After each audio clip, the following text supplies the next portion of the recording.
اللي في الصورة دي تبقى الطفلة ليلى اللي اتعرفت بضحية الصدفة الغلط. الوش الجميل اللي انتوا شايفينه ده ما بقاش له وجود للأسف. البنت نفسها لسه عايشة وموجودة، لكن وشها هو اللي ما بقاش له وجود. طبعا حاجة غريبة صح؟ تعال افهمك اللي حصل. في شهر 11 سنة 2023 وتحديدا في قرية سندبيس التابعة لمركز القناطر الخيرية محافظة القليوبية، كانت الأم نهلة اللي عندها 26 سنة ومتجوزة الشاب إسلام عطا بتجهز بنتها ليلى اللي عندها 2.5 سنين عشان هيروحوا لأهلها الزيارة الأسبوعية المعتادة اللي بيعملوها كل أسبوع هي وجوزها إسلام وبنتهم ليلى. وطبعا عشان كده كانت الأم بتجهز بنتها للخروجة دي وبتلبسها لبس كويس وبتسرح لها شعرها واللازم منه. لكن للأسف ولا الأم ولا بنتها كانوا عارفين ان الزيارة دي هتكون مختلفة تماما عن اي زيارة عملوها قبل كده، وان حرفيا الزيارة دي هتغير لهم مجرى حياتهم للأبد. في اليوم ده وقع اختيار الام على فستان وردي وجزمة بيضة، وده عشان تخلي بنتها في اجمل صورة ممكنة. وبعد ما خلصت تجهيز بنتها كانت الساعة تقريبا وصلت ل5 المغرب، ويجي للزوجة نهلة تليفون من جوزها اسلام بيبلغها فيه انها تخرج من القرية وتقابله عند نقطة معينة عشان ياخدها هي وبنته بالعربية ويروحوا لبيت أهلها. وفعلا تخرج الزوجة ومعاها الطفلة الصغيرة وتشاور لأول توك توك يقابلها وتطلب منه يوصلها للنقطة اللي اتفقت مع جوزها إنهم هيتقابلوا عندها في مدخل القرية، ويتحرك التوك توك بيها هي وبنتها على طريق اسمه سندبيس أها. في الوقت ده ما كانتش الدنيا لسه ضلمت والطريق كان هادي وحركة العربيات عليه متوسطة، ولا هي سريعة ولا بطيئة. ومن هنا يدخل عنصر المفاجأة في الموضوع. في نفس الوقت ده كان في شاب من شباب البلد ماشي ورا التوك توك بالموتوسيكل بتاعه في اصرار وحذر وكانه ناوي على حاجه مش كويسه، خصوصا انه كان ماسك في ايده جيركن زي الجراكن بتاعه البنزين او اي ماده حارقه. وفضل ماشي ورا التوك توك طول الطريق لحد ما وصلوا لمنطقه هاديه ما فيهاش سكان، وحتى ما كانش في عربيات جنبهم في المكان ده في الوقت ده. وفورا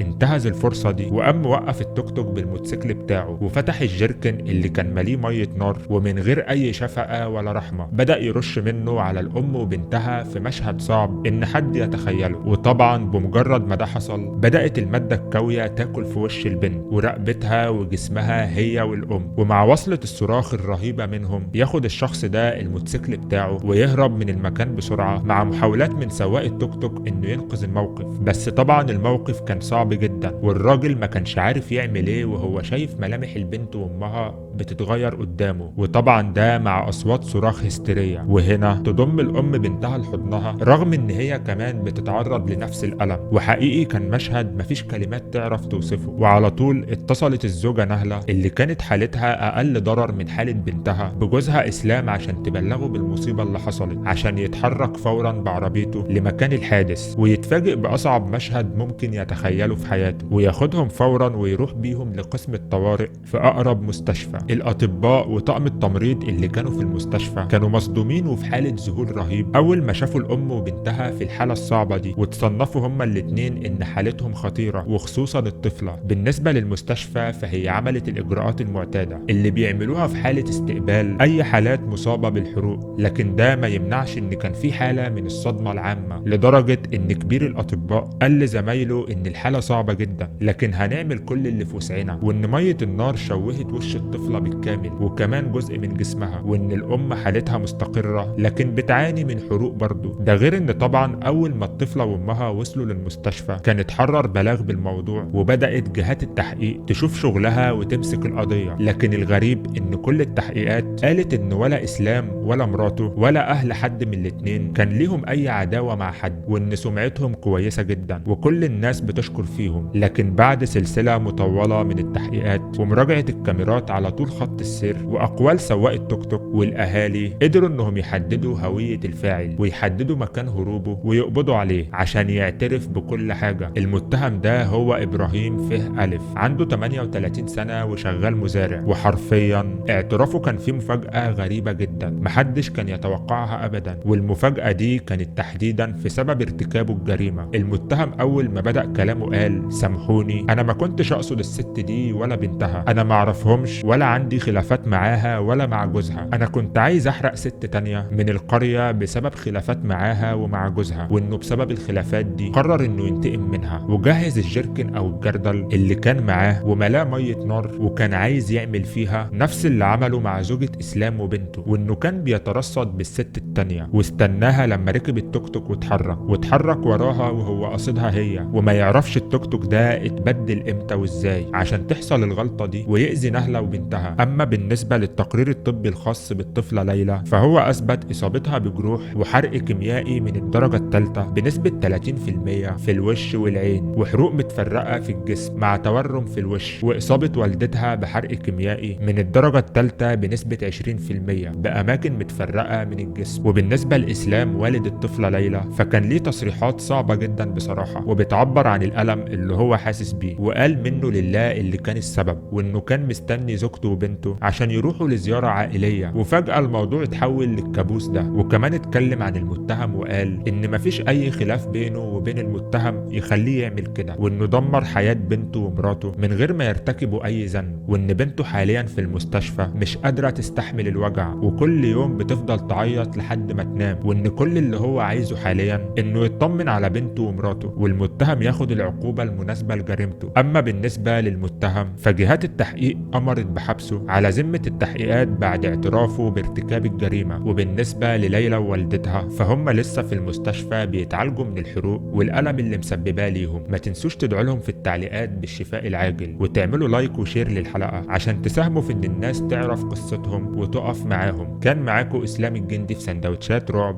ومع السلامة.